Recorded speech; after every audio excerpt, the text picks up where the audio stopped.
Hello, welcome back to All for United WFC, and yeah, more drop points as it says in the title. 1-1 draw. I'm not gonna lie, I didn't expect to be. I knew it would be a tighter game, as we said on the preview last week. I didn't expect to be sat here after another draw, more drop points, as I just said. Yeah, we're going to start with all that. We usually do this in chronological order and kind of go through the game as it happened, but we are going to just get all the negative stuff out of the way, talk about what went wrong and all those kind of things in the goal. Obviously, West Ham scored.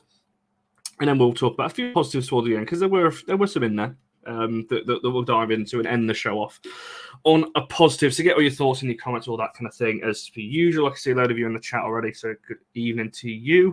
We'll start with the lineup because we'll start with the lineup as we usually do, because there was a couple of changes. Obviously, we know there's no Jay Riviere. We know Jace obviously still off with Brazil, so there was always going to be a few changes in the team.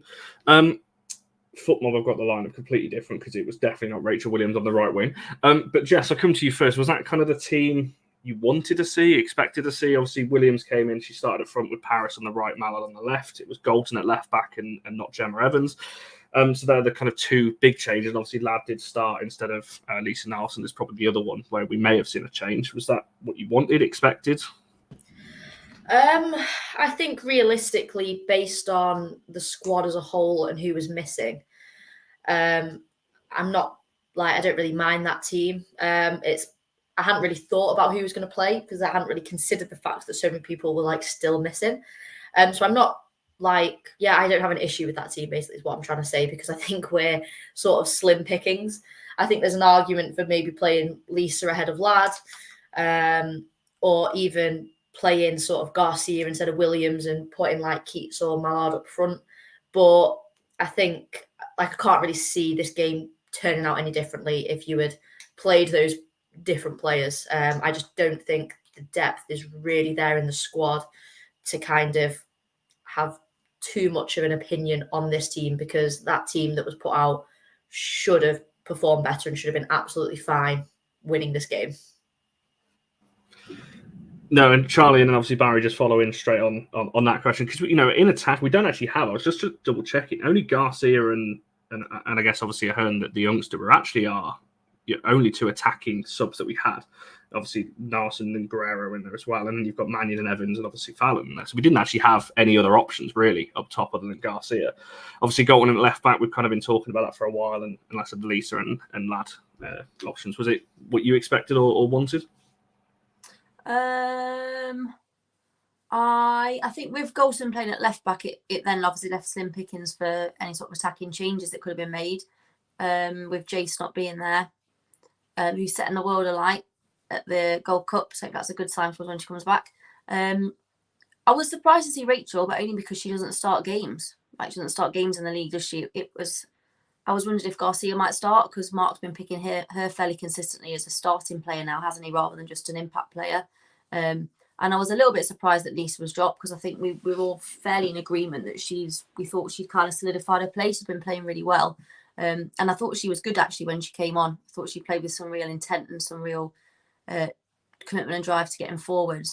So yeah, a little bit of an unusual lineup, but I think Jess is also right that in certain areas of the pitch we are down to the bare bones of players we've got available. So perhaps it was unavoidable, the lineup that we had. Yeah, I had zero problems with the lineup really. In the grand scheme of things, the world doesn't need to hear me talk about what we could do in the defence again, so just insert that generic response as to what we could have done with the defence but didn't. What I will say is that actually I feel like defensively that might have been, I might get laughed out of the room now, but potentially quite a good back four, insofar as they were winning their tackles, they were winning their aerial duels. There was a good one from Leah Galton, an absolutely superb defensive header. I've got to give her her dues there. She's more used to sort of diving in those and smashing them in the back of the net rather than trying to get them away from the goal. So it wasn't atrocious as far as I was concerned with that. I looked at Hayley Ladd and Katie Zellum, and like you say, Nelson could come in, but I can't say I would have expected much difference. I think, like Charlie, the biggest surprise for me was starting Rachel Williams. I was not expecting that to happen. I did wonder if maybe exactly. So even the dogs are sitting there going, "Yeah, what was that all about, Skins?" Maybe might have put Nikita centre forward or even Melvin centre forward and potentially had Garcia. I think Rachel is always going to be a bit better coming off the bench. She doesn't have the pace that she used to have, and she can't do that over 90 minutes, which I think maybe led to one or two problems later on in the game. But I think with the ones that were available, I have zero problems with the side that's going to put out. A little different tab. I do apologise. Yeah, no, I agree. I don't think there was, as I just said, like attacking wise on the bench. Like what more? Like, there's nobody else apart from Garcia and Ahern who hasn't played a minute for us that I'm aware of or that I can remember this season. So obviously been out on loan. Then we recorded back. So what else could he have done on the forward line? Like you said, maybe it's Garcia and you keep Paris where she's been scoring goals down the middle, you know, and go for that. And that's what I thought he was going to do. I thought it was going to be Garcia, Paris, and Mallard because of at the start of the season, Garcia started on the right. Paris has been killing down the middle, and obviously Mallard is the option off the left. But yeah, it's a weird one on that. Just very quickly because I don't want rumours and things like that to start. She won't be. She'll be fine. I will say it. Believe it's more illness rather than injury. I think she'll be all right. Potentially, it depends how bad her illness is, but she should be all right. She won't be out for the season. I say that now. You watch her go and get injured in training or something really shook me up. But no, it's not. This could be comment of the night already. Love that. Charlie let the dogs out after all these years. I finally answered the question. It was worth it after all. There we go. We got something from the show already. 10 minutes, just under 10 minutes in. Get down, Scruffy. I mean, consider if that's your dog's name. Don't know whether it is or not. Scruffy's a flea-infested mongrel. Have you never heard the song? Come on now. This was probably way before my time. There we go. So yeah, just thought I'd clarify on that one as well. Obviously, there's a lot of people naming individual players. I'm sure we're going to get to that. So we're not going to start there in terms of what went wrong. I mean, Jess, we've seen this so often this season. I don't want to guess incorporate all of it, but I'll start, I guess, with the second half almost, because that's for me where I don't think we were that bad, actually, in the first half. We were okay. You know, we had some early... But again, it kind of sums up for me what we've done this season, you know, in terms of start games well, have a few chances, maybe get the one goal, don't kill off the game, come out the second half. And as I put on my Twitter, I don't know what he said to him at half time, but we were completely different in that second half. Sorry, I was just rambling then to unmute. I keep doing that recently. I really need to be more like present and ready. I'm off my game, I think, at the minute. Yeah, I don't really know what happened the second half. Like most of our shots, most of our opportunities all came in the first half. You know, if you look at it, West Ham really sort of picked up. I don't know if it's that they picked up in the second half or if we just sort of went downhill. You know, in terms of their possession picked up, they had more shots. And it's like we sort of just buckled almost. You know, it's if you score an early goal, it's one of them. You either go on and score loads or you basically don't do anything for the rest of the game, which is exactly what we did. I think we had one, maybe two sort of decent chances after that, but I didn't even think that with all our shots, of which we think we had like 15 or 16, I don't even feel like we particularly made the keeper work that often or, you know, played the ball forward kind of well enough. It just lacked quite a lot of sort of momentum. You know, you only need to kind of have a couple of good opportunities and it picks the team up as a whole, basically. And you get a good couple of chances and you just keep going and keep going. And it's like with that early goal, you think, right, great, got that early goal in, keep going. That should have like built the momentum up in the team and sort of got them basically firing nice and early. But it just didn't. Just sort of scored that goal and then like cruised almost. But instead of just like cruising at the same level, cruised and then slowly dropped off or didn't then match when West Ham raised their game. You know, if you're going in 1-0 down at half time like West Ham did, your coach is going to be telling you to come out and pick it up, basically. Like West Ham with a team trying to play, basically, because they're trying to get something out of the game. So that's when United need to sort of be prepared for that, be prepared for them to come out and be pressing them harder, be pushing them harder. But it's like we just have no plan for that. We set up how we set up, and then we just hope for the best for the rest of the 90 minutes. And it just makes no sense to me. You know, we scored within like 5 minutes, and that was it for 90 minutes. Did not really do a single thing else. Yeah, I mean, Charlie Sanders just put a comment in there saying we conceded 12 shots to West Ham in the second half alone. West Ham are a bit more aggressive. They did make it a scrappy game, overall, but it seems like we just, again, for me, we just don't seem to react. Like we play a certain way, and it's like when a team goes, okay, they're playing that way, we'll change it. I don't know. For me, it just looks like we don't have the capabilities to react to a team changing during the game. Is that how you kind of saw like what went wrong, or do you think it maybe went wrong in the first half? How do you kind of see it from that side? I haven't felt all season like we've got a recognisable style of play, so I can't even really comment on like we're playing a particular way. We're just dull, aren't we? There was a couple of times when I think more out of frustration than anything else, where Galton picked the ball up and did more of what we would be used to her doing, which is I know she was playing left back, but she drove at the West Ham right hand side, and she created a good couple of opportunities. But that was more out of desperation, of just wanting to do something, than I think an active style of play we were trying to do. I think we've talked, like I know Barry said, like you could just keep replaying his quote about the defence, but I think I've said a fair few times, and I don't know, Connor, if you notice when you're there, but we've talked about it looking disjointed. The three places on the pitch, so defence and midfield attack, it looks really disjointed. So there was a number of times when it looked like Paris and Mallard were making those runs, or starting to make those runs, and pointing to where they wanted the ball to be, and it was never there. And it wasn't like it was going to be played and then something happened that meant it couldn't be played. It just wasn't played. Like, we're not playing those balls through to our pacey forwards, and they're expecting them, but the defenders aren't wanting to play those breaking the lines passes. It's like no one knows what anyone else is really meant to be doing. It's just nothing really. And I think that's when it looks like your team's so disjointed, if the opposition come out and then, like Jess said, they pick up the pace and they harry and they push and they press a little bit more, you're always going to struggle with that, I think, because it's just so disjointed what you're trying to do. The performance was a damp squib. Is it squib or is it squid? I think it's squib. I think it's damp. Squid. Yeah, you can't have damp squid. That would be stupid, because squids are always damp. Yeah, exactly. I would say that I think something we did do better in the first half was pressing the ball. I think Rachel and Katie pressed really well, and that's what led to our goal.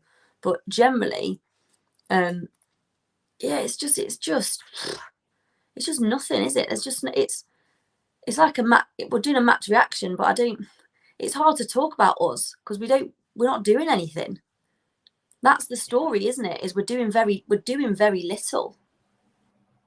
I think that's it. I'll come to some of your comments in a second. There's a couple of questions I've started to come back to in a second, but Barry, Charlie's just kind of said it there, and this is what I find this show so difficult to plan for, because it's like I don't know what to ask you, because it's like we've seen this all season, yet I don't know how we're still in this position. I know we've had injuries and players have come in and out, but I don't even know what the question is. Well, I'll start with that then. Where do you think, I guess, the game went wrong? Do you think it was just as simple as the second half? Do you think it was a bit earlier than that? Where do you think it was from that side? It's an easy answer, this one. It's the easiest answer, and to be honest with you, I'm surprised there's not more people that are saying it. 100%. This is on the players. 100%, and I'll tell you why. All right, Marc Skinner is going to get. And I am depressed, Emily. You're right, and I'm depressed because I knew already what was coming. I've already decided I'm ignoring the comments. I might as well just leave them to one side. I'm going to giggle at them as best as I possibly can. Otherwise, we'll be here till about 10 o'clock with me doing my very best Jedi mind tricks and trying to bat everything away. But let's be 100% clear. Marc Skinner didn't knock the ball over the bar. That was Nikita Paris just before Williams scored.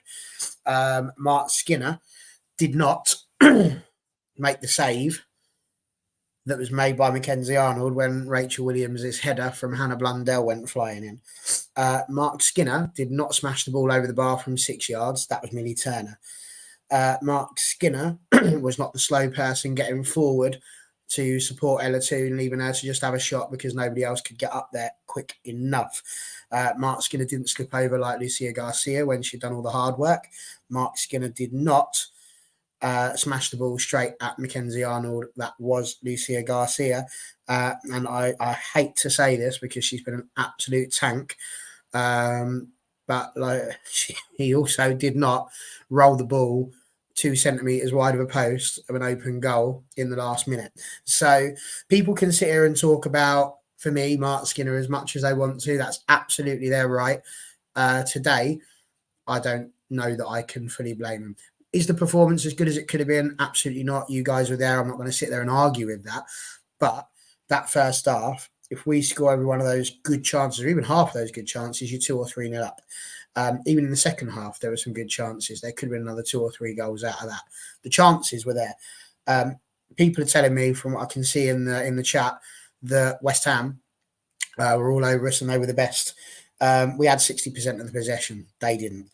Although they did, according to the stats, have 41%, which I didn't feel was mathematically possible. But there we go. People have been rounding up again. They like to do that. We had 552 passes. They only had 375. You know, we had more of the ball. We had 3 clear-cut chances. They had none. Mary Epps made 2 saves. Mackenzie Arnold made 6. So where did it go wrong? Clinicality. You know, we are down to the bare bones. We had all of that. At the end of the day, they didn't put it away. And that's where it went wrong. It didn't go wrong on this occasion for any other reason than the players didn't put the ball in the back of the net, and they should have done.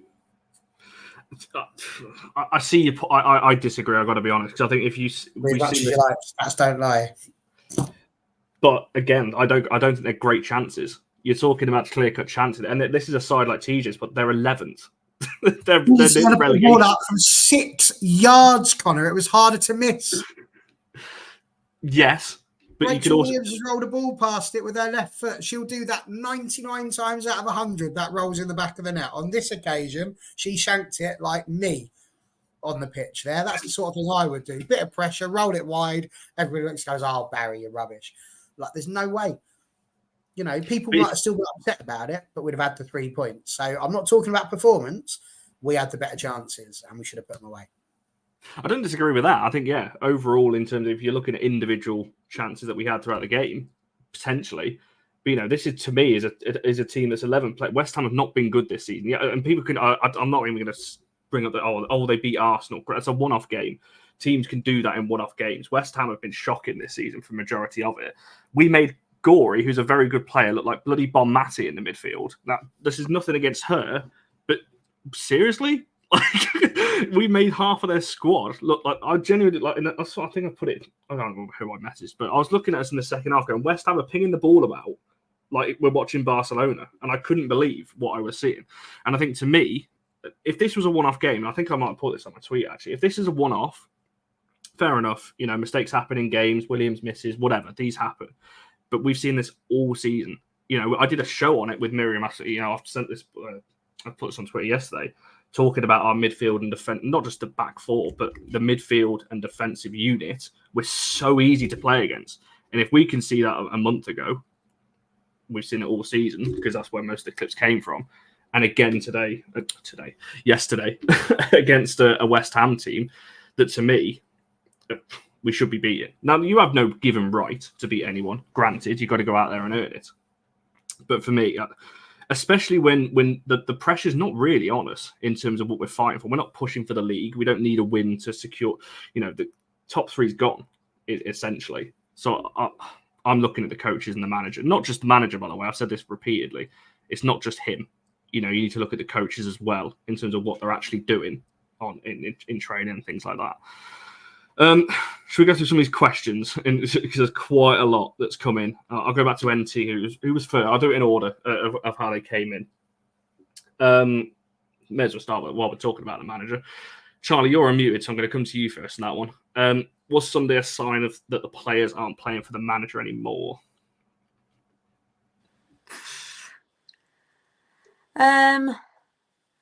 I hope not, because it's not just that, is it? I don't think so. I don't think so. Because it's not just that, is it? If you say yes, they're not playing for the manager, then they're also not playing for us, and then they're also not playing for the shirt. So I don't think that's true. I think mentally they haven't got the steel and the toughness of last year. That's what I think. I think they don't recover well enough when things aren't going their way, whereas they did last year. But I just don't think this batch of players will be thinking about it. This isn't like the fellas football, I don't think. I don't think they'll be thinking, not playing for this manager. Like, I just don't think that's what's happening here. I can't imagine that's the case. I would hate to think that, because I think once a team does that once, they could do that with any manager that comes in, and then you're on an absolute hide into nothing. And we know what that's like, don't we? Yeah, I think that's fair. I've always said this. I don't believe in the whole thing of downing tools. It probably plays in the back of your mind, because players see things and talk amongst themselves and so on. Things happen behind the scenes that we're not privy to in the public eye. But I think I don't fully believe any player goes out there and thinks, oh, if I do this today, potentially, he might lose it. I don't think that ever happens, in squads and so on. I mean, Barry, Jess, have you got anything to add on this question? I will just add something as someone who plays a lot of sport, that for me personally, and I would like to think that it is the same for everyone, I cannot imagine turning up for anything, like whether it be a race, whether it be a football match, and not giving it my all, even if I'm not having a good time or I've fallen out with the manager. I can't imagine not going into it I want to win. Nobody wants to lose. Losing sucks. Forget all this it's the taking part that counts. No, you play to win. I have always played to win. Even with running, when I race, I know I'm not gonna win because I'm not that fast, but I still am oh yeah, I'm gonna come first. I'm gonna beat everyone because I am Usain Bolt. I never do, but that's not the point. I'm gonna do everything I can in my power to at least just run. And yeah, I can't imagine these players being any different, because who the hell wants to turn up or travel all the way down to London and not win? That makes no sense to me. Obviously, the players are the only people that can answer this, but I just can't imagine any of them not trying. I think, like Charlie said, I think psychologically that's a completely different thing. I've played in football teams where as much as I don't want to lose, everything's been a shambles behind the scenes, and that has probably had an impact on the team as a whole. Whether you want it to or not, psychological things can be a huge problem. And that's why more and more in football we see a lot of sports science and all that kind of stuff behind the scenes, because it is actually pretty important.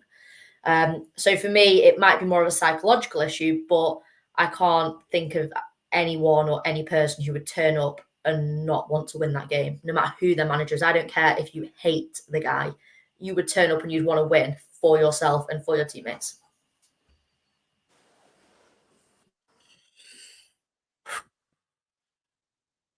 Send to yourself, Barry. Okay.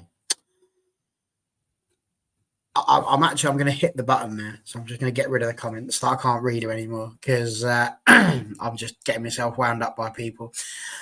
Listen, the world and their mate know that I've stood here the last how many weeks it's been, and I've slated Skinner. I've not sat here and given him the support that I usually would. I totally agree with the girls. I don't think there is any situation within this football club for the girls where they would not be playing. It's not about whether you play for the manager, you play for the badge. And I don't believe there are any players, with the exception of maybe one, who is not playing for the badge. I think they all do. I think the fans have got more, the players have got more respect for the fans. And I think the players have got more respect for themselves and their teammates and the people around them than to not want to play to win. So, listen, there's 2 points to this. And I'll make them briefly. The first point is that Skinner and the coaching side are not doing all of the things they need to do. That's quite clear. There is clearly a disconnect between the coaching staff and the players, because there's just not, like Charlie has said, a style of play. It's not as apparent as it was last year. It's not working as well as it was last year. There's clearly an issue. I've got no problem with that. My big problem is that we've hit a point. I mean, we've got nearly 100 people watching today. It's always going to happen. But we are in a situation now where I believe, just my opinion, you can think I'm wrong as much as you like. That's literally, it's why I'm not paid to come on here. My opinion is that people are now just getting angry. And so they're just blaming Marc Skinner for yesterday. And you can't. You cannot just solely sit there and start having a go at, well, this is a result of what Marc Skinner's done. You can't. Like, I'm sorry. Those goals should have been scored. It should have been scored. And there is no excuse to be cut through like a hot knife through butter for that equaliser. That was an atrocious situation. One pass takes out all of the attackers. One pass goes through, Katie Zellum and Lisa Nielsen, not quite sure what they were doing, completely split apart. And before you know it, the ball's come through to Asai. So, and then again, over Mary Earps, who, I saw people saying it was a lob, and I was waiting to watch it, thinking it was going to be an outrageous one. She was just off her line. It was a very good finish from Asai. I don't think, have a go at Mary Earps too much on that one. So, from my point of view, I think people are just blinded at the moment by their anger for Skinner. And I share some of that anger. I really do. But it worries me when we get to a point where we're just going to get so angry at one person that we can't sit and look at a game objectively. And that feels to me like what there's some people, like Sporty is often doing it. He's very good. He's sitting there looking at it properly, in my opinion, but there's too many people that just want to shout at Marc Skinner, and that doesn't lead to a constructive discussion. So you wanted to talk about all the negative stuff, which is great. But the issue with just talking about the negative stuff is that we don't sit there and actually look at the fact that the players do have culpability for yesterday. They absolutely do. Not only them, but, they were the ones who had the shot. I mean, I've seen some amazing comments there that it's not the player's fault for missing the shot, it's the manager. Well, I'm sorry. If you genuinely think that a player missing a shot is down to Marc Skinner, I'm sorry. I don't know what to tell you. I don't want to go all Stu Willie on you, but I question it. It's a series of things. Certainly, I need to take this. Get to the next comment, because you mentioned something there about obviously something's not working between the coaches and the players and so on.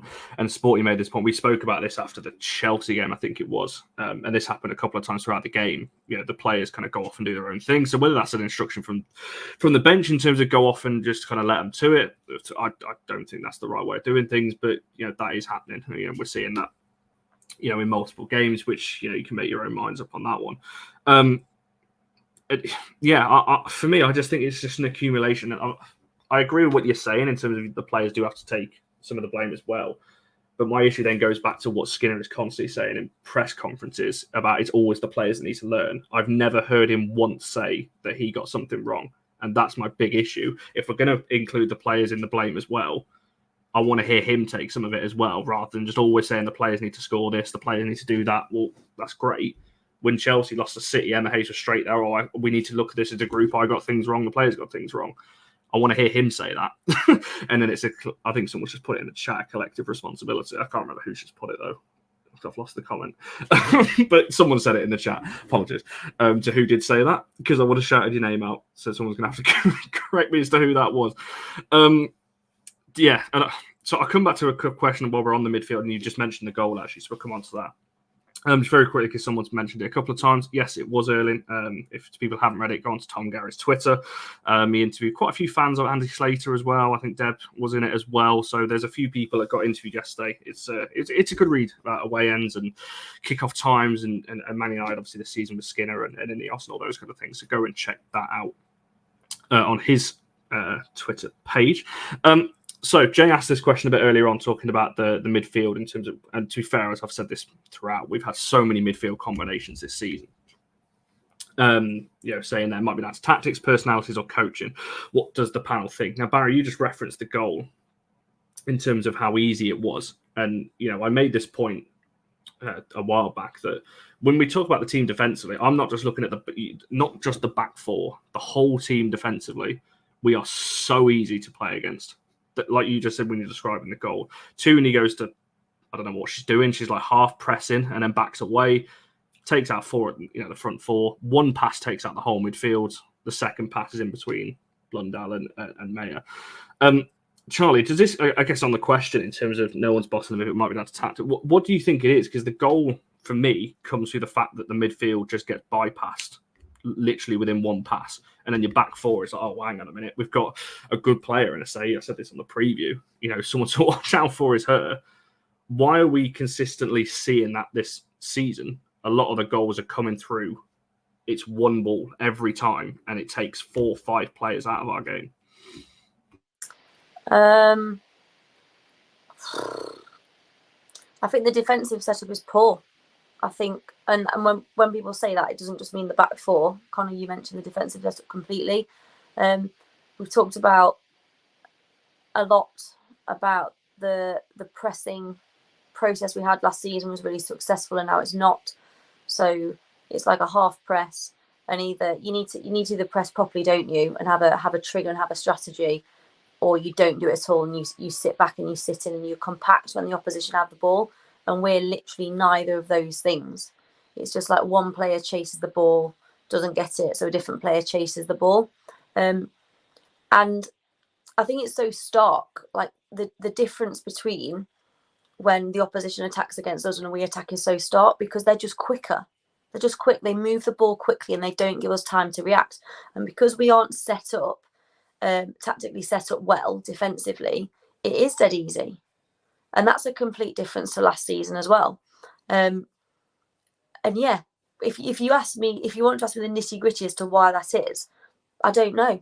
I literally don't know why that is. We're just not playing very well from an attacking point of view or a defensive point of view. We just aren't. Now, I refuse to believe that a starting 11 that is full of international players and players that were part of this team that fluked 18 wins last season, apparently, all of a sudden have forgotten how to play football. And that's why I feel like there's got to be more to this. Something just isn't right. I don't think the players quite know what their individual jobs are. Like Connie, you talked about Ella Toon half pressing and then backing away, and then it's like stuttering around, not sure what to do. They should know what they're going to do. There should be triggers. If you watch football, you can see it as a fan when you're watching on the television. You can see what the triggers are. When a particular player receives the ball, it triggers a press in a particular way, or a team presses in such a way that it forces the ball to the left or the right, depending on which side they'd rather have it. We just don't seem to have that. It's like people don't quite know what their roles are. So it does then just become 11 players running around and hoping for the best. No, I was speaking to someone earlier about this. Obviously, the goal was I guess where it's highlighted the most, but it happened throughout the game where, like you said, Tooney would go to press, or it'd be Ladd or Zellum, whoever it was. One of them would go. They'd kind of stop and go, "Oh, should I be pressing or not?" Look, there was one. I think it was Ladd. She just kind of looked around like, "Should I be going or not here?" Then she goes, ball over the top of her. She's out of the game because it's one ball straight away that's bypassed it because she's caught in between pressing and staying deep. It's got to be one or the other. You either press as a team and you all go and you kind of stay compact and press higher up, as you said rightfully on a number of shows, Charlie, we were so good at last season. Or, not that people want to see it, or we go defensive and go fully, set the team up defensively and have a proper low block and play on the counter-attacks. But we don't do. We're kind of caught in doing one or the other, and it's leaving our backline so exposed. Barry, have you got anything to add in terms of, I guess, the goal, the midfield? Like you said, it literally is 3 passes, and they're in from keeper to, I can't remember who picks up in West Ham's midfield, but 3 passes and it's a goal. Look, I've already said what I think about the goal. I'll just put it back to 2 things on that one, really. The first, absolutely, it's a coaching issue. And listen, just because I've sat here and I've said we shouldn't turn around and have a go at Marc Skinner solely for yesterday, I'm not sitting here and trying to let him off the hook. Like, I mean, if you want me to just be real and honest and not try and put my sort of media face on with that one, he's starting to wind me up big time. It's getting to a point where every time I listen to him speak, I just think, oh, shut up, because he's just not standing up for me to what he should be standing up to. So I'm not sitting here and trying to make it, just a skin of loving. That's not the case. But I try and look at things objectively. I always do. I always try and take the emotion out of it. And the simple facts of the matter are that we had more chances that were of a decent opportunity, and we should have put them in the back of the net. We let one go through. Mary Epps has made 2 saves. Let's not try and kid ourselves that West Ham were absolutely amazing. We might have had the same number of shots, but they only had 3 that were on target, and 2 of them were saves. 1 of them was a goal. We had 6 that were on target. 1 of them was saved. 5 of them were saved, and 1 of them was a goal. The difference there is the goalkeepers. Mackenzie Arnold's had an absolute worldie as far as she's concerned. She's kept that. She reminds me a little bit of what's her chop, Sophie Bagney. Just turning up and having the best performance she can possibly have on the day against. This is just one of those days. It hasn't worked out for us. Is there an element of the season just being over now? We just feel like the FA Cup, that's all we're going to get. See, Charlie, we're not going to sit there and make it all the way to, hello again, we're not going to make it all the way to the top 3. We're just giving up on that one? Possibly. But as far as that goes, yeah, it happened, and it will happen. Sometimes, it's an absolute dream as a football team. If you could make it to the end in 3 passes and cut through your team in that manner, you'd be delighted. And they're a professional football side. The difference is the players should have done better in terms of stopping that. They should have. They should have been more switched on, and they weren't. Equally, the tactics clearly aren't as good as they could be, because you guys are going to these games and you're seeing week in, week out what's going on. That's why I'm not arguing with you about that, because that would be pointless. You've watched an entire match. I was too busy watching us, get through in the Eastern Region League plate. So I'm hardly in a position to sit there and have a go about what your eyes are telling you. You guys know football. That's not what I'm getting at. So that would be the 2 points that I would make on it. My final point that I want to make is, look, people in the comments, say what you want. It's not a problem. But I feel like poor old Emily's sitting there crying into her handkerchief and sort of blowing her nose. Don't worry about it. I mean, like TJ said, I'm a big boy. Don't worry about it. I can sit here and take all this. I mean, let's be honest. Anyone who can sit here and watch Swillenberg's stuff that he's putting out there at the moment and carry on smiling, it's not the end of the world. Listen, that's what this channel is for. We call it All for United WFC because it is. We take all opinions. We don't have to agree with them. Nobody has to sit here and agree with me. This is just my opinion. The only difference is I don't care whether you agree with it or not. It's just, it is what it is. That's my opinion, and I'm entitled to it. That's what we fought and died for in World War II, isn't it? So by the same stretch, that's what you've got right as well. So go for it. Crack on. Enjoy yourselves. It's your opinion. It can never be wrong. All I ever ask is just try and be a little bit measured. That's it. That's all I've got to say about that. While we're on that as well, there's been obviously a spate of opinions when I put the player of the match poll in the chat. Can I just say, people, I get this a lot. When we speak to people after games, just don't put anyone on the poll. I've said this since the start of the season. I want to have a player for every single match, regardless of result. We could lose 8-0 at the weekend to Brighton. There'll still be a player of the match poll with 4 names on it to make sure that we keep it consistent throughout the whole season. So that's why there's 4 names on there. We've gone for players again. If we weren't doing that, there would have been 2, and it would have been the top 2 that are on there in Williams and Letitia. Zellum got the highest rating overall. Say what you want about her performance. She did, so she's on the poll. And Leah Galton, we kind of spoke backstage. She's pretty solid at left back, considering that's not her position. So that's the 4 names you've got. But that's why we do it, because we need a name to put on a little spreadsheet, and when we come to the end of the season, we'll round it all up as to who got the most, I guess, votes on that one. So yeah, get your votes in if you want to. If you don't agree, as Barry just said, fine. When we come to player of the match at the end, tell us who you would have gone for. You might have gone for nobody. That's perfectly fine as well. But as a channel, we need a name on that one. Jeff, the kind of final word on the goal then. If you've got anything to add, because I sent it to you yesterday, I think. No, it was just earlier on when I sent it to you and said, yeah, watch this. And yeah, I don't think you can repeat what you actually said. But not before 9 o'clock anyway. I do actually have a quick question, because I didn't see the game live because I was out hiking, which is honestly preferable, I think, in the end. But anyway, I've caught the highlights, whatever. their goal, did that come from like an actual goal kick, or was that just them playing out from Mackenzie Arnold? Can someone just clarify that for me for a second before I continue? She had it in her hands, didn't she? I think it was an attack from us, and like yeah, it just went to Mackenzie Arnold. Okay, because the first thing I noticed watching some highlights before, Nikita Paris turns her back and just like meanders out the box. Mackenzie Arnold has the ball on the floor on about the 6-yard box. And it's difficult to tell from like perspective and camera angles and stuff. But to me, Nikita Paris is still in the box and just turns her back to play. So even if we think that, okay, she's not that close and couldn't have pressed Mackenzie Arnold, why the hell has she got her back to goal? And there are a couple of players that had their backs to goal. Like the first thing, when you are a kid and you are like having to drop back and defend, keep your eye on the ball. Like face up. Like it is literally one of the most simple things. It's like one of the first things you learn.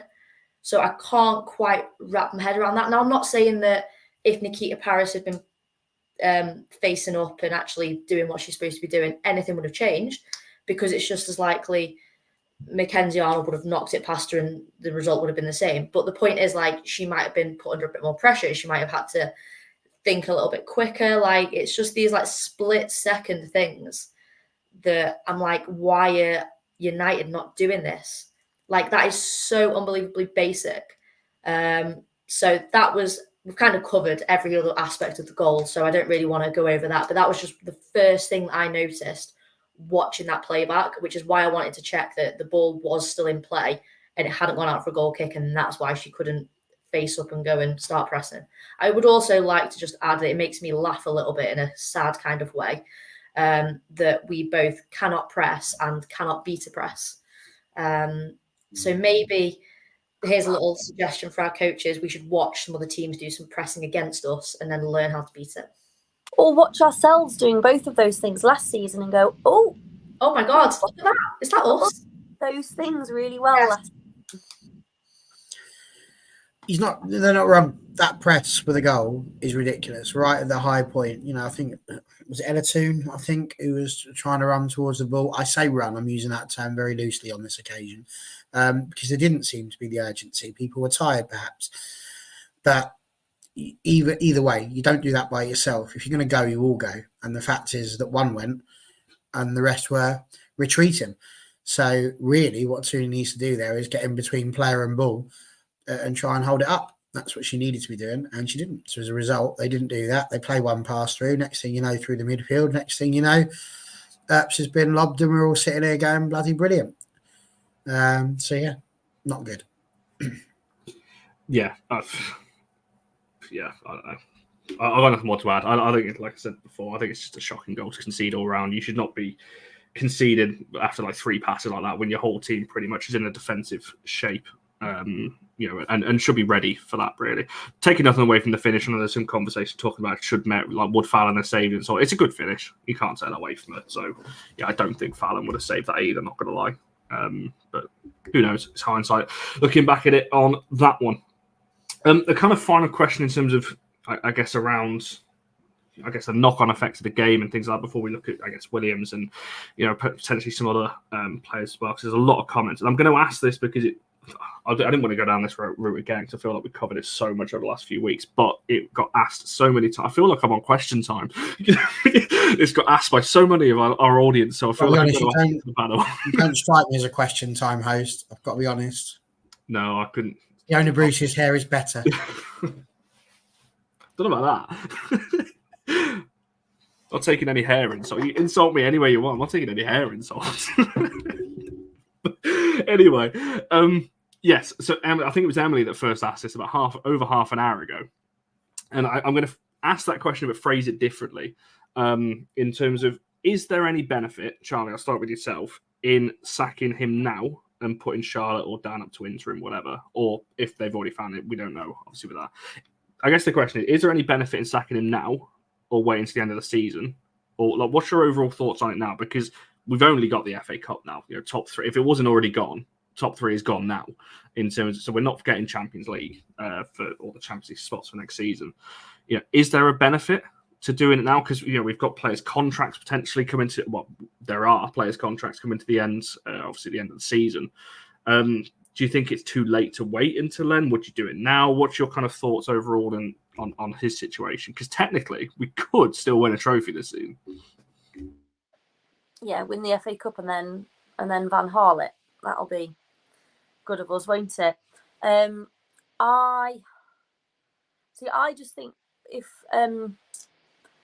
we don't have selected or in place the person we want long term, like I'm not a massive fan of the interim thing. I don't unless you're like relegation threatened, I don't see the benefit of it really. Like I'm not sure that new manager bounce thing. So I think unless you've got someone ready that you're thinking is the long-term solution, I actually genuinely think up until the end of the season, whether it's him or Charlotte or this Notts Forest guy, like I just think it's much of a muchness. So if you're going to remove him but keep in place the 2 first-team coaches that are a fundamental part of the setup at the moment, I think I don't see the benefit. And I just think that we just have to buckle up now until the end of the season and ride it out. And I just think what I think is they won't renew. That's what I genuinely think is he'll go to the end of the season and they won't renew. So for me, as an autistic maths person, I just sort of think, well, what's the point in me thinking about if they sack him now? Because they won't sack him now. I think he'll just go to the end of the season. And then I want them to have already selected and have in place the person that they want to replace him, and that person to know in advance so that they can already have started the process of planning, rather than it being what it's been historically, which is a very reactive thing. But yeah, I fully expect us just to ride it out to the end of the season now. That's what I think. But then at the same time, like if we lost on Saturday, I wouldn't go, oh my gosh, that's a shock if all of a sudden we woke up on Sunday and he'd been sacked. That also wouldn't surprise me. But I just don't think it will happen at this point. I think because there feels like just an inevitability. I felt it in the ground on yesterday, and I felt it for a couple of weeks that when we go to watch there's like this inevitability that we know that he's probably most likely just not going to be renewed, and it's like we're just kind of limping towards the end of the season in the hope that an FA Cup potentially is on the cards as well. Like you said, maybe go the Van Gaal route, win the FA Cup, and he goes a day later or something. Who knows?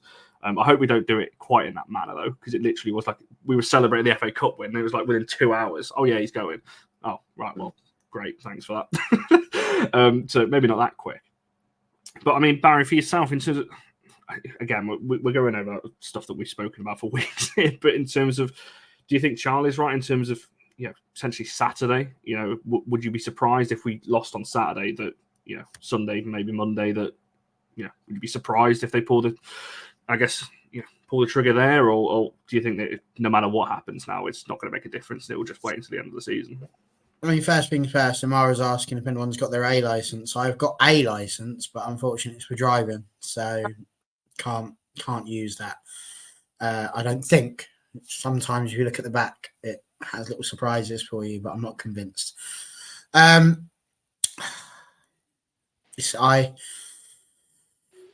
It's bigger than just Marc Skinner. It's like it's bigger than just Ten Hag at the moment. We are in the process of trying to sort out a behind the scenes that is more cluttered and messed up than a teenager's wardrobe. Like, do you know what I mean? When they've got told you got to tidy your room, and just all the crap that's on the floor just gets pushed into a wardrobe and it never gets dealt with. It's that, innit? That's where we are. And we've just got, it's going to take, it would take them the whole day. They've just got to sit there and just got to try and clear through it all and then go, oh, God, what's this? This needs throwing away. Or, oh, I should have ate that 6 weeks ago. Why has it gone green? All of that sort of stuff. That's the sort of conversation we're having now. And really, we're all sitting here bothered about whether or not the bed's been made. And ultimately, that is the least of our problems. It really is. Whether Marc Skinner stays or goes is just irrelevant at this point in time. I've seen, I'm going to get it wrong. I think it might have been TJ that said it further up. People talking about we need to get Polly's replacement in first. We've got to sort out the structure before we worry about who's going to be in there. It's as simple as that. We've got to sort that stuff out first. And if that means we've got to put up with Marc Skinner, and I'm going to say it, even for another year, so be it. Because it is more beneficial for us as a football club, not just a team, as a football club. It is more important for us to sort out everything that's going on. Jim Ratcliffe has said it's going to take 3 to 4 years before you finally get the opportunity to sort it out for United. And I just think that's kind of where we are. We could just go and buy, people say if that's the case, I hate to think, well, they'll find in said wardrobe. I know, Sporty, I have a feeling that's why Connor was laughing. But you can't just replace the wardrobe, because then all the stuff that's in it goes missing. You're going to lose the people that you like as well as the people that you don't like. So I just think for me, it's really important that we sort out the behind the scenes stuff first. So that would be what I would say about all of that.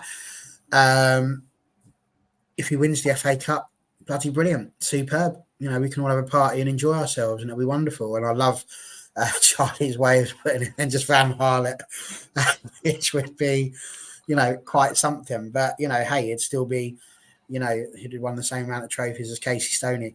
So, that'd be an interesting situation to be in. But, yeah, I just think all of that, we just need to sit here and just chill out and understand that we've been talking about these problems and how poorly we've been run for a ridiculous amount of time. Changing Marc Skinner now at the weekend, before then, it's just going to cost us money, because you've still got to buy him out of his contract. Maybe not a huge amount of money, but it's still money nonetheless. And for what? I hear people saying, get this Robert Villa and he's going to do it. It'll be, well, how do you know? Who's going to buy it? Who's going to take it? We've got to sell this vision to them. And is Jim Ratcliffe going to be the person to do that? I don't necessarily know that he would do, because Jim Ratcliffe, they'll know a little bit about the women's team. But they've got so much to sort out, and this is part of it. So, yeah, I think we're all upset, and that's purely because we were so built up at the beginning of the season. We all thought it was going to be amazing because we'd finished in the top 3. It's not turned out that way, so we're all feeling a bit depressed. But, we just all need to, feel a little bit more relaxed and not quite so angry about everything. Because ultimately, they're still doing better than the blokes. Wow. I tend to agree with her on that one. Yeah, it's an interesting point you make about, obviously, the structure as well. I think that there's a lot going on. Don't get me wrong. I think if we lose on Saturday, I think I will be sat here on Monday just saying just resign and just so we've got something different to the end of the season, because otherwise I'll find it hard to carry it, because they're just playing for nothing then towards the end of the season. So I think if we lose on Saturday, I want to see that next week, just so we've got something different to the end of the season. I know just the solution to the end of the season. I know what we should do. Hayley Ladd. No. Rachel Williams. Player manager. Rachel Williams. Sub yourself on with 10 minutes to go. Imagine. Oh. So I was thinking Hayley Ladd as because she's actually done her A license. She is qualified as a coach now. I should start wearing a suit. I would. Why not? We're losing anyway. I reckon between Ladd and Williams, they could knock this team into shape. Seriously, I would not want to mess with either of them. I would be giving 200% effort at every second of every training session, because I would not want to disappoint either of them. So do you know what? Maybe it could work. Yeah, I wouldn't be against that, to be fair. I said something different. Comment. I don't even know if I can bring that on the screen, NT. It's amazing. Comment of the night. Bring it up. Okay, there you go. There it is. Someone take a screenshot of it. Oh. You're going to have to be quick. Anyway. Stop. Move on. Talk about Rach. Yes, I'm going to come to her in a second after I ask Jess that question, because you've not had a say on that. Same question. You know what the question is. I don't know. After all this, I feel like I'm stuck somewhere in Barry's wardrobe with all his messy clothes, or some teenager's clothes. I got a bit confused somewhere. And then I was thinking about... You best get out of my wardrobe. I don't want any problems. This is outrageous. Well, Get no, back in your own place. Sod off back to Narnia. no, I get it. Like, I have a cupboard downstairs, which I refer to as my cupboard. I don't know if I can say it out loud. And I just throw things in there. It's like where all my cleaning supplies are, all my spares, everything just gets launched in there. And then like every 6 months, maybe, I think, oh, it's getting a bit out of hand in here. Like my shoes get literally yeeted in every time I take them off. It's right by the front door. So every 6 months or so, I think, right, something needs to be done here. I'm not sure how that related to the original point. But anyway, circling back real quick. I think I've just gone delusional at this point. No, in conclusion, who we're going to put in charge? If you get rid of Skinner tomorrow, which, again, like Charlie said, it wouldn't necessarily surprise me. Unless there is someone already lined up to take that job, there is no point, because already, like, we have established that we are not really confident with the backroom staff behind Skinner. So I don't see how for a single second getting rid of Skinner and then putting those backroom people in charge is going to actually be a solution for anything. I mean, like I say, I wouldn't be totally shocked if they did get rid of him, but I would very much like us to have someone in place before we do anything kind of like that, because I just don't think it's going to help. You know, at this point in the season, it sucks real bad, but we're not going to go up to Champions League. We are not going to go down. I just feel like we've got to limp through until the end of the season and spend this time now trying to find people. And I mean people plurally, like a manager, backroom staff, a new director of football, if that's the route we want to go down. But just getting in a decent coaches, basically, and multiple coaches, not just like a manager and then a few like under 12s managers that we've pinched from somewhere else, like actual qualified people who can take this adult football team of professionals. Because without that, like, it's pointless. You might as well just get one of us to be in charge, because at least we like United. Can I just say, No. I've just why have you done this to yourself, Emily? You were doing so well. Yeah, no, not for me. Just very quickly, I will answer this because you've asked this about 3 or 4 times. So I feel like I should answer it in this one. I doubt it. She might be. It would be a risk. I wouldn't even risk it, to be honest. I don't. With her injury record and how fragile she seems to be, I wouldn't be taking the risk. I think Bristol and City are probably more realistic targets for her. But who knows? Skinner might throw us a shock and put her back in the team. But the one thing I will say about United and under the last, I guess, few years, we have been good at, I guess, managing injuries. So if she's not fully ready, I wouldn't expect to see her just thrown in if she's not ready for that. On that one. Right, Charlie, you wanted to talk about Williams. Obviously, she got the goal, so we'll incorporate the goal into this as well. And I guess her overall performance, because everyone's talking about the miss, and I guess, it probably will go down as one of the misses of the season, not going to lie.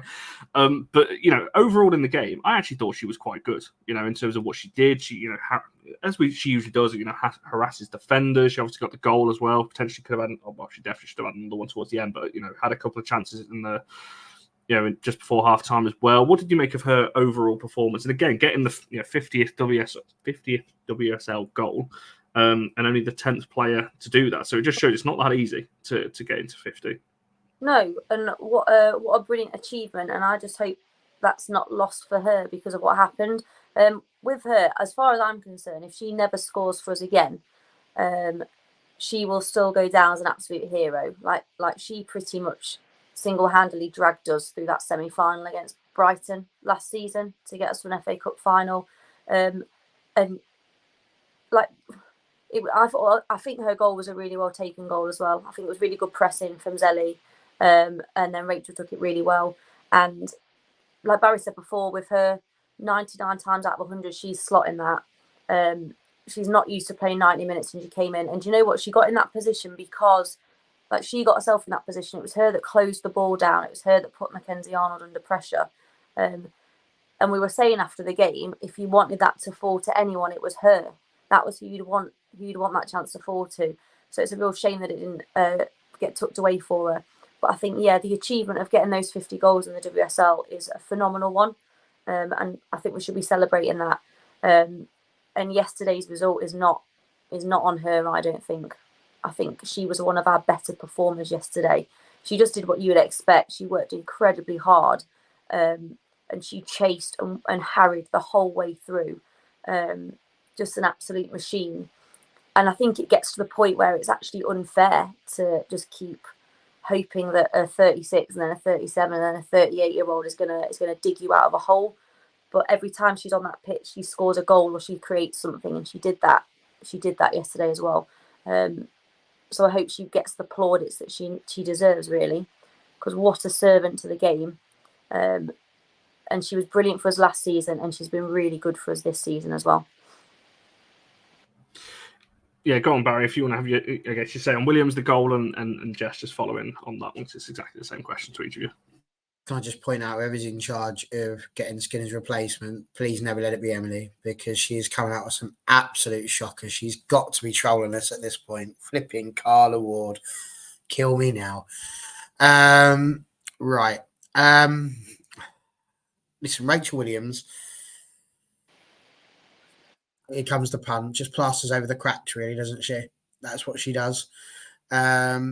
She will always give you 100%. She never gives up, never stops going, just keeps on. She's like a Duracell bunny, just keeps on going, on and on and on. But her problem was to starting. You know, she had done well, that she was never going to be able to maintain that level of effort for 90 minutes. Now, I did see Emily's Gerrard's suggestion, but there's only so many comments I can respond to. Ema, I definitely did see that, though. Hence why I made my statement on her not picking the replacement. But look, it was a good goal. Zelly did great work closing down, won the ball. She led the line brilliantly. She did absolutely everything that you would expect a good forward to do. She works hard. She bullies defenders. She doesn't give them a moment's peace. It's absolutely brilliant. So, listen, 50 WSL goals.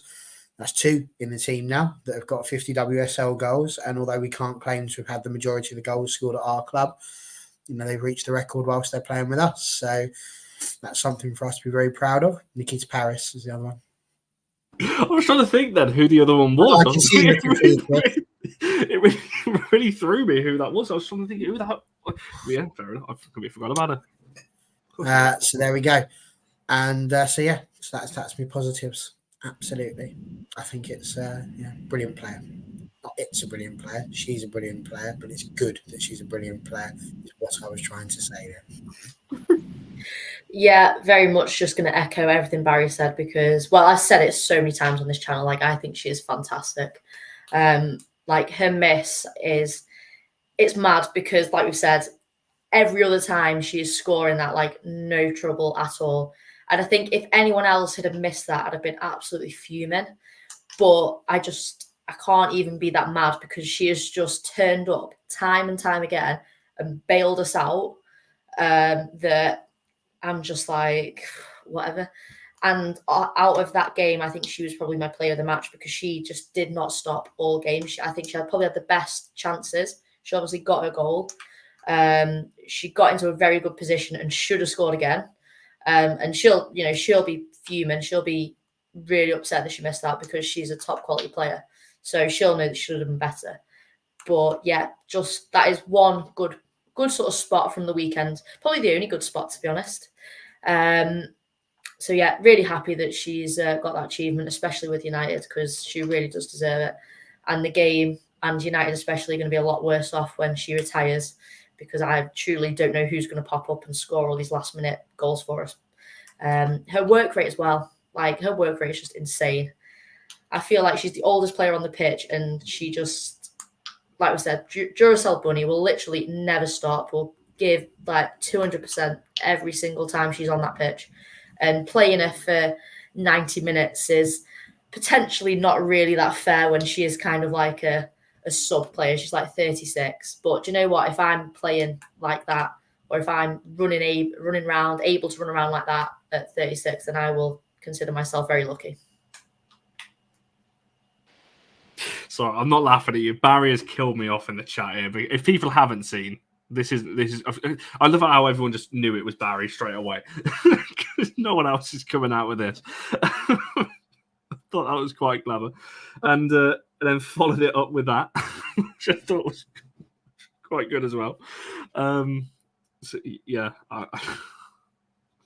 that's what I was laughing at. I wasn't shaking my head at you, Jess. I fully agree with what you were saying in terms of Rachel Williams.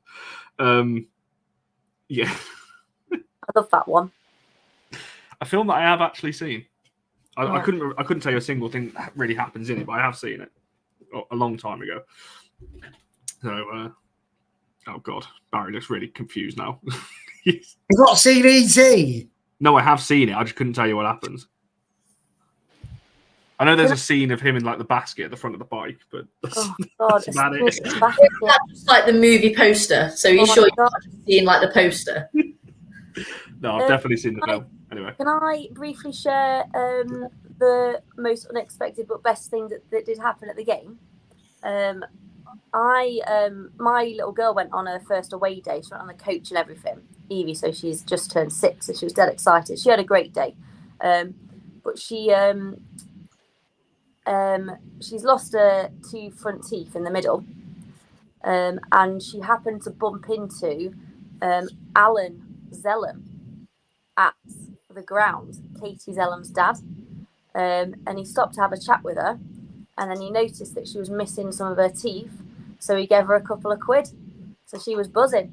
So Alan, if you're watching, absolutely made a day. When she got home, what, I've bumped into Alan Zellum many times, and he's never given me any money for my missing hair. That's shocking, isn't it? Or your missing teeth, your dentures. But yeah, she got home, and when Daddy asked what was the best thing about the day, she said Katie's dad gave me some money. So have you just outed Alan as the Tooth Fairy here? That could be. Is that like a secret identity? Well, I've never seen them both in the same place, so you never know. Alan, if you're watching this, we'll discuss this on Saturday at the game because there's rumours floating around now. To be honest, I thought The Rock was the Tooth Fairy, but clearly this has all gone a bit. See, I get that joke because that's another film I've seen too. I was just about to say Connor's not going to understand that, but wow, that's 2 films in one show. I know. Godfather, no. Star Wars, no.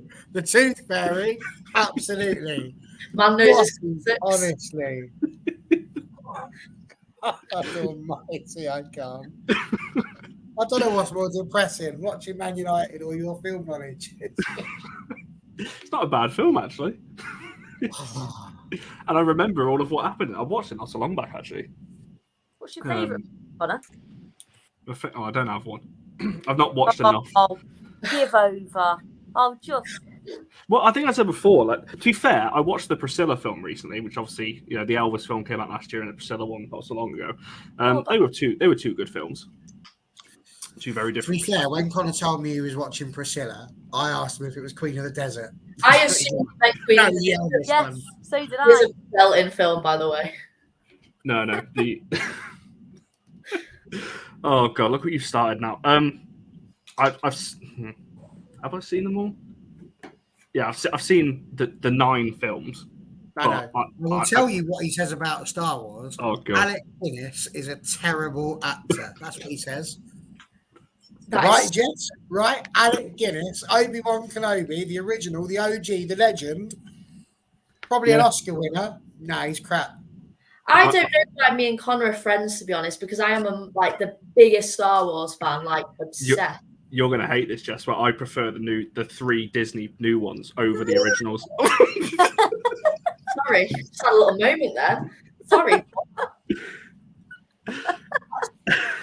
You know what? I think I just need to leave now. I knew that would trigger you.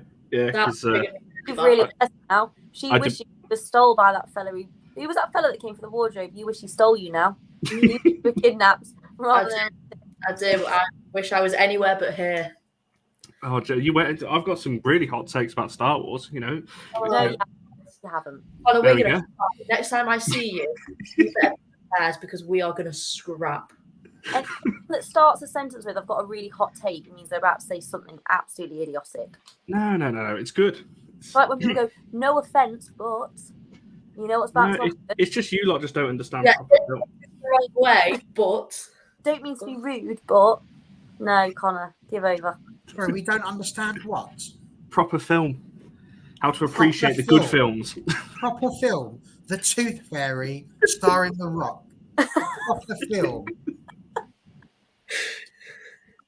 It's a wrestler in a tutu. Proper film. San Andreas is good though. He's good in that. That is yes. Sorry. I actually secretly love a disaster film. They're all crap. I love them. I do love a disaster film, so fair dues. Andreas is all right. There's a new Twister film coming out, Jess. Twister. Yes, love a disaster film. Oh, I'm going to keep an eye out for that. Okay, Charlie's jokes me up. Let's very quickly highlight. No, my favourite character triggers people because in the newer films, I say I quite like the Rey character. However, people don't like her because of the fact she ended up being a Skywalker, and people, Star Wars OG fans get really triggered by that. But she is a Skywalker. That was pretty dumb. But to be fair, a lot of hardcore fans didn't like her because she was a woman. So I'm not going to lie, that was the toxic time. So I actually don't mind her that much. But I had to keep my opinion to myself because, a lot of Star Wars fans I don't think have ever exited their parents' basements. I will admit to that. But I can't. So, it's okay. Oh dear, I don't know. What are we talking about? What? Oh, RC's joined the chat now. Now you know it's going off the rails. RC... Well, interestingly, Amara's talking about disaster films in honour of our disaster season. To be honest, if I did have to pick one, I would say this season is like the Titanic. I'd go with that. Just hit ourselves an iceberg. Everyone's having a The look. annoying thing is there was more room on that door, and there was more room on that pitch. No, it would have sunk. What would have sunk? The door. The door. They couldn't both get on that door. Which they could. No, Held on a bit more. She was like, Yeah. I'm going to let go. Oh, sorry, I let go. Oops. She was selfish. she meant metaphorically. She didn't mean literally, because that would be insane just to be lugging him around, a dead man. Forever. Forever. You've got a show idea in this, Amara and Barry. Born baby with a sinister percent. You're not me doing that, is she? Gross. I don't know why I said that. Proven that they both wouldn't have survived on the door. Can we cut that?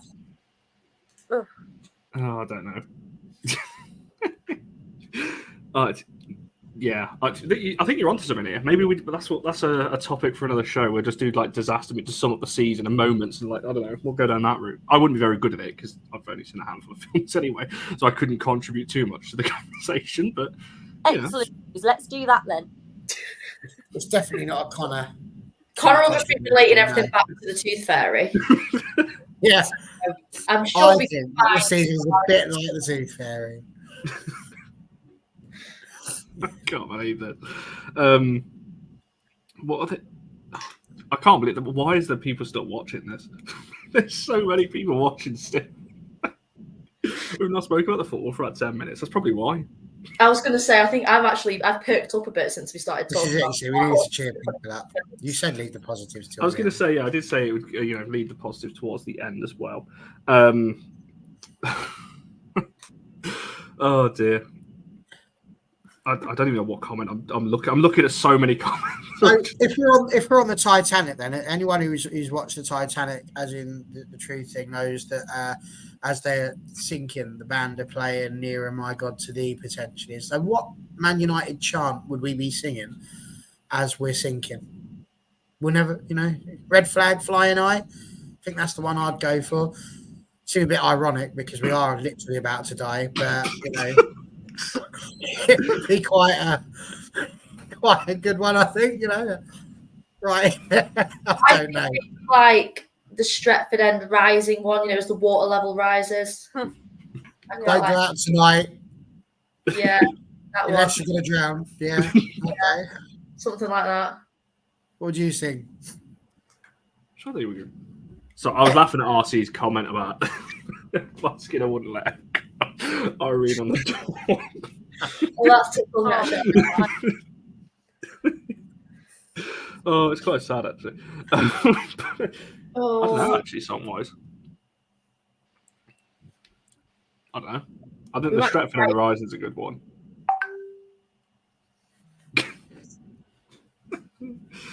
Oh dear. Anyway, should we come to player of the match? Does anyone still want to do that? Or... Rachel Williams. Rachel Williams.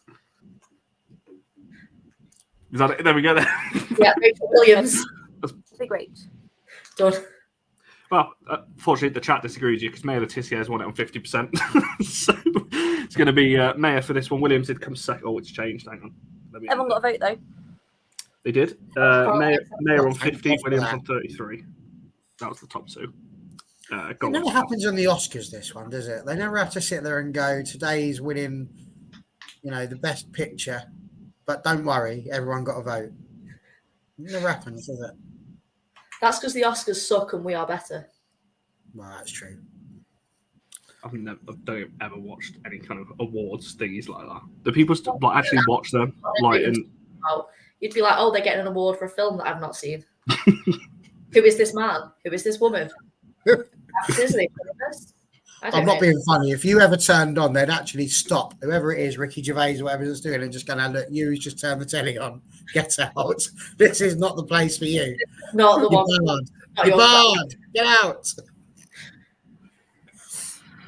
While you're sitting there going, why hasn't I don't know, little Lord Fauntleroy won this one? Ridiculous. Oh, dear. Before we do wrap it off, I wanted to mention, as NT said, Mayor's shoulder with Suzuki. I thought Suzuki, by the way, was exceptional for West Ham. Very underrated defender in the WSL, I find. But does anyone want to say anything on Mayor's performance? Obviously, she's won the player of the match poll in terms of the chat on 50%. So a lot of people obviously agree with that one. For me, she was the one solid in that defence. She made some last-ditch tackles. She made some crucial blocks, as we've seen.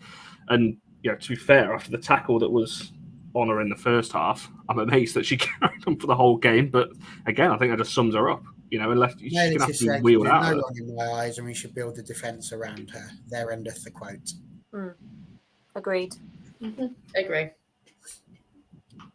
Yeah. You like it? What's going on? Why are they just doing quick ones? Because you like to want to get off it. Shall I just end the show? Might as well just end the show.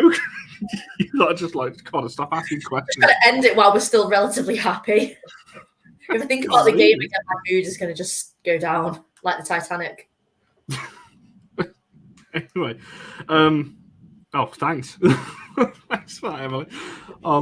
I'll take that award and run with it to All for Women's Football, where you should check us out. We're actually going live in 20 minutes, not 10 minutes now, because we've delayed it by a few minutes to make sure we can all hop over to that one. So 8:40, so 19 minutes time, we'll be live on there. Mia's back in the hosting chair, so make sure you come over and check out that. Talking all kinds of things tonight, so make sure you come over and give us a watch on that one. From an All for United WSC point of view, there'll be some point later in the week. I don't know whether are we going to do another preview. I don't know why I'm asking you guys on here, because we've played Brighton twice already. I feel like, do we need to preview them again? It's a good excuse to get Sean on, and I like him. To be fair. So that would be a good thing to do. Sean will be on. If he's around, he'll be on, regardless of what the show is. That would be nice. And if you haven't already, can you please push the like button, because 10 likes can buy Connor some more Brill cream. But saying that, I've just refreshed it. It's on 26. So does that mean I can buy 2 now? 2.6. Stop me up for the rest of the season. Oh, God. I can't believe it. It's shocking. Oh, dear. Anyway, right. We're wrapping up there because we've got to get ready for the next one as well. As Barry said, make sure you like the video, subscribe, and all of that kind of stuff. Following the Twitter, the TikTok, the Instagram, all of that at All for United WFC. Following these guys if you fancy seeing their opinions on Twitter and all those kind of things. Like I said, make sure you check out All for Women's Football. We'll be live on there in 17 minutes time now.